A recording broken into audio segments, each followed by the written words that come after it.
네, 안녕하세요. 주님의 마음을 받는 중요한 시간 주마중입니다. 우리가 신앙생활을 하다 보면 가장 중요한 것 중에 하나가 주님의 인도함을 받는 것이 아닌가 생각해 봅니다. 저도 주님과 더욱 깊어지면서 가장 원했던 바는 주님의 마음을 받는 거였습니다. 이 시간도 마찬가지인데요. 오늘도 이 말씀이 주님의 마음이 되어서 우리에게 도움이 되는 말씀이었으면 좋겠습니다. 오늘 주시는 주님의 마음은요, 시편 25편입니다. 시편 25편 4절 5절 말씀입니다. 여호와여, 주의 도를 내게 보이시고 주의 길을 내게 가르치소서. 주의 진리로 나를 지도하시고 교훈하소서. 주는 내 구원의 하나님이시니 내가 종일 주를 기다리나이다. 아멘. 한 번 더 나눌게요. 여호와여, 주의 도를 내게 보이시고 주의 길을 내게 가르치소서. 주의 진리로 나를 지도하시고 교훈하소서. 주는 내 구원의 하나님이시니 내가 종일 주를 기다리나이다. 아멘. 오늘은 새 번역 버전으로 먼저 나누겠습니다. 주님, 주님의 길을 나에게 보여주시고 내가 마땅히 가야 할 그 길을 가르쳐 주십시오.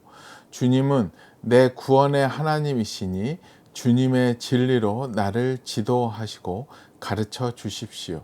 나는 종일 주님만을 기다립니다. 아멘.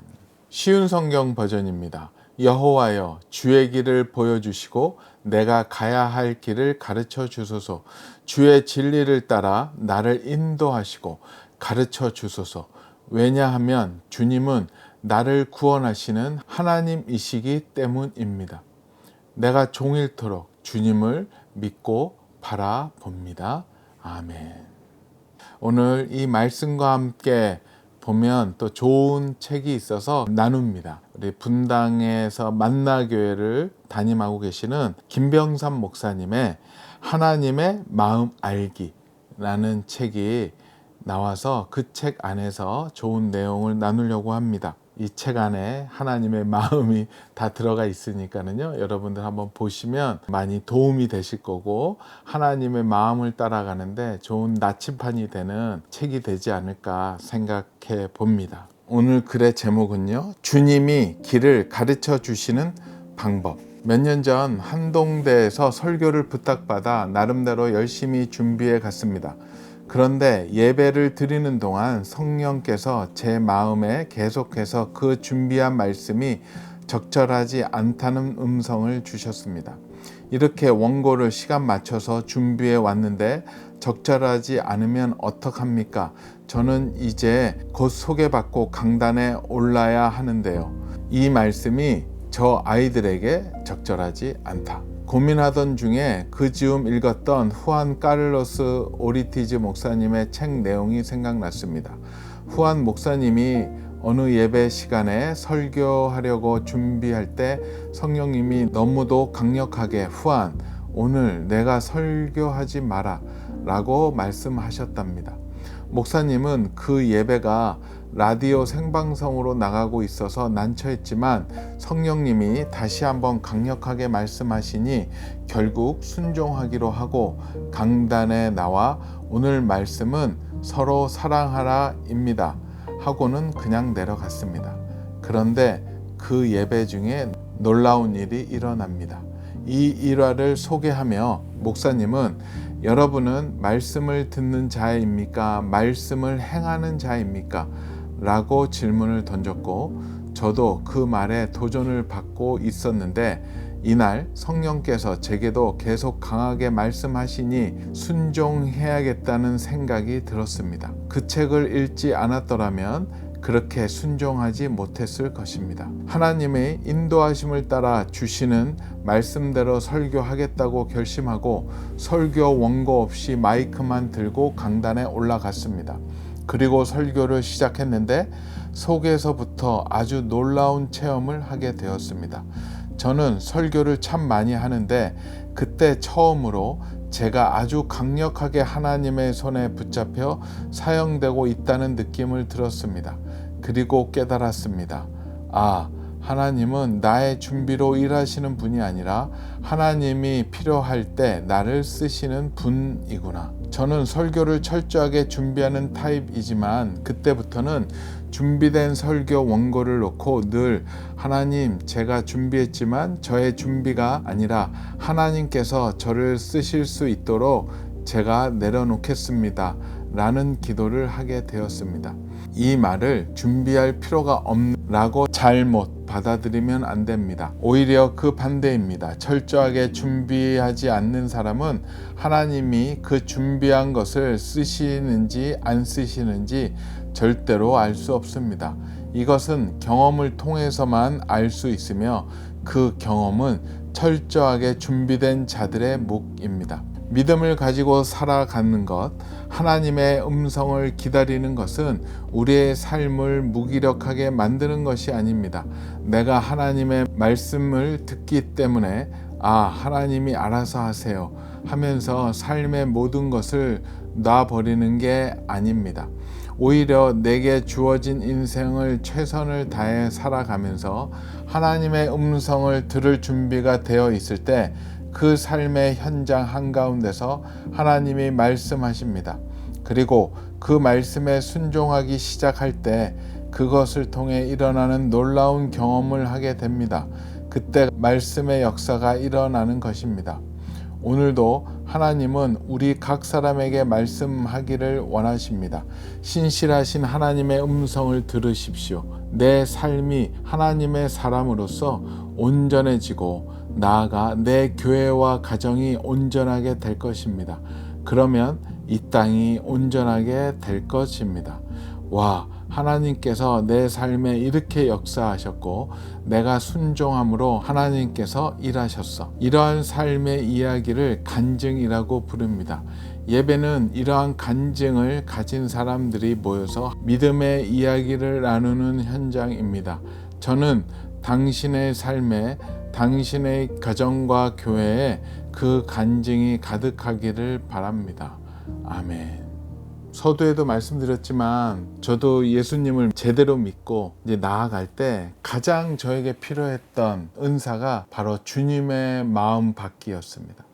주님이 어떻게 생각하시고 어떠한 길을 가길 원하시는지를 저는 주님께 받고 싶었어요. 이제까지 내 원하는 대로 살았기 때문에 앞으로는 주님이 원하시는 대로 가고 싶은 마음이 굉장히 컸었죠. 그렇기 때문에 오늘의 그 시편 25편처럼 매번 이런 기도를 했어요. 하나님, 주님의 그 도를 내게 보여주시옵소서. 주님의 길을 내게 가르쳐 주시옵소서. 주의 진리로 나를 지도하시고 교훈하소서. 주는 내 구원의 하나님이시니 내가 주를 종일 기다리나이다. 저의 거의 기도문 같습니다. 그렇게 기도하고 말씀으로 나아갈 때 어느 순간서부터 주님의 마음이 저에게 다가오기 시작했었던 것 같아요. 어떠한 문제를 놓고 기도할 때 주님께서 성경 말씀으로 인도함을 주실 때 그 길을 따라가려고 합니다. 어떤 책을 낼 때마다, 어떤 저자를 만날 때마다, 어떤 기획을 할 때마다 항상 주님께 기도하고 또 앞으로도 그렇게 하려고 합니다. 정말 갈급한 심정으로 한 일에 대해서 주님께 매달릴 때 보면 주님께서 그 길을 조금씩 보여주시고 또 그 깊이 매달리는 그 기간 동안 그동안에 알지 못하고 깨닫지 못했던 것들을 또 새롭게 깨닫게 되는 그런 좋은 기회를 마련해 주시는 것 같아요. 하나님의 뜻을 구할 때 하나님의 뜻만 오는 것이 아니라 구하는 과정 가운데 하나님의 다른 선물까지도 다가오는 것 같아요. 그 중에 가장 귀한 선물은 하나님과의 친밀함이 아닐까 생각을 합니다. 예전에는 정말로 100m 정도로 거리를 두었던 관계가 계속 이런 기도를 통해서 점점 그 간극이 좁혀져 가는 것을 느끼게 돼요. 오늘 이 글을 보면서 또 요 근래에 김병삼 목사님처럼 그런 일이 있었나 또 기도해 봤더니 주님이 생각나게 해주시는 것 같아요. 우리 그 롬파리팔 저희 규장에서 책을 낸 저자들 초청해서 같이 인터뷰하고 그분의 신앙 이야기 또 궁금한 것들도 여쭤보고 이번에 나오는 새로운 책을 통해서 또 나눌 이야기 또한 나눕니다. 그래서 저희가 1년에 한 50권이 넘게 책이 나오기 때문에 거의 일주일에 한 권씩 나와요. 그래서 그 나오는 분들을 초청해서 이제 스케줄을 잡습니다. 그러다가 저번에 한번 2주가 여러 가지의 사정 때문에 비워지게 되었습니다. 그렇게 되었을 때 기도를 해야 됐는데 바로 머리가 돌아가더라고요. 더 많은 조회수, 더 많은 클릭률을 이루기 위해서 좀 더 사회적으로 유명하고 인지도가 있고 핫한 분을 초청해야 되겠다는 생각이 들어서 우리 실무자들한테 이런 2분 한번 해봅시다. 연락해 보십시오 했어요. 그런데 이제 보고가 오는데 2분 다 사정이 있어서 거절하셨다라고 연락을 받았어요. 그 보고를 받는 순간 뒤통수를 한 대 떡 맞는 듯한 느낌. 하나님께서 툭 치시는 것 같았어요. 친구야, 아직도 정신 못 차리니? 하면서 툭 치셨어요. 아직도 네 생각대로 하니? 왜 기도하지 않았니? 라는 마음이 느껴진 것 같았어요. 그거와 더불어서 볼이 화끈거리더라고요. 창피해서. 아직도 기도하지 않고 내 마음대로 결정했던 저의 그런 모습이 너무나도 부끄러웠습니다. 그래서 바로 이 자리에서 이 책상에서 기도했습니다. 회개하고 주님 잘못했습니다. 또 너무 앞서갔습니다. 기도하지 않았고 나의 인간적인 생각, 나의 세상적인 방법으로 풀어가려고 했었는데 주님께서 막아주셨군요. 감사합니다. 그렇게 기도했습니다. 그런데 그 2 빈 시간을 안 할 수는 없잖아요. 그래서 이제 다시 기도하기 시작을 했죠. 기도를 했는데 마음을 주셨어요. 그 중에 한 분이 2021년도에 나온 책인데요. 부모 면허를 지으신 박인경 사모님이 생각이 났고요. 또 한 분은 또 같은 해에 책이 나왔던 분인데요. 꼭 안아주세요를 지으신 우리 세움의 이경림 대표가 생각이 갑자기 나게 해주셨어요. 전혀 생각지 못했던 분을 생각나게 하셨어요. 그래서 뭐 어떡합니까? 연락을 드렸죠. 궁금했어요. 하나님이 왜 이 타이밍에 이 2분을 인터뷰하게 하셨을까? 지금 느낌은 바로는 아마 그 부모 면허가 하나님의 원하시는 만큼 책이 안 나갔던 것 같아요. 다시 역주행하기 시작을 했습니다. 물론 뭐 여러 가지의 종합적인 이유도 있었지만 이 롬파리파를 하면서 또 주마중으로도 준비된 컨텐츠를 나눴더니요. 부모 면허가 다시 요즘에 베스트셀러 막 10위 안에도 들어오고 오르락 내리락 하면서 많은 부모들에게 전달되는 것을 보게 됩니다. 아, 하나님이 이렇게 해서도 일을 하시는구나. 박인경 사모님도 이번 기회에 다시 한번 주님이 격려하시고 또 다른 새로운 책을 쓰시는데 좋은 동기부여가 있었던 것 같습니다. 꼭 안아주세요. 이경림 대표는 여러분들 많이 경험하시지 않았습니까?